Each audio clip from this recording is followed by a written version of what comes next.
প্রত্যেকটা মানুষ অস্থির। এর মূল এবং প্রধান কারণ হলো এই কলব এবং অন্তরে যে জিনিসটাকে ঢুকানো দরকার ওটা না ঢুকাইয়া ভুলটারে ঢুকাইয়া বসে আছে, ইনস্টল করে নিছে দুনিয়াকে। দুনিয়া ছাড়ার কিছু তার মাথায় নেই। একজন যুবক তিনি কোনো মেয়ের সাথে অবৈধ সম্পর্কে জড়িয়েছেন, হারাম সম্পর্কে জড়িয়েছেন, সেটা একটা বিষয়, কিন্তু সেই মেয়ে তার সাথে ধরুন মানে কথা রাখে নাই, সে আরেকজনের সাথে ভেগে গেছে বা অন্য কোথাও তার বিয়ে হয়েছে। এখন সে ডিপ্রেশনে ভোগে। কেন ডিপ্রেশনে ভোগে? যে ওই পছন্দের মানুষটাকে সে পায় নাই।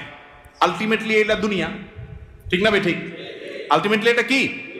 তার অন্তরে যদি আল্লাহকে স্থান দিত, আল্লাহকে যদি সবচেয়ে বেশি ভালোবাসতো, আল্লাযীনা আমানু আশাদ্দু হুব্বাল, তার অন্তরে যদি আল্লাহর সাথে মহব্বত সবচেয়ে বেশি থাকতো, আল্লাহর সন্তুষ্টিটাকে সবকিছুর উপর যদি প্রায়োরিটি দিত, তাহলে এরকম কেউ তার জীবন থেকে চলে গেছে, কেউ আসছে, কোনো দোস্ত নারাজ হয়ে গেছে, কিছু টাকা লস হয়ে গেছে, একটা ব্যবসা ছুটে গেছে,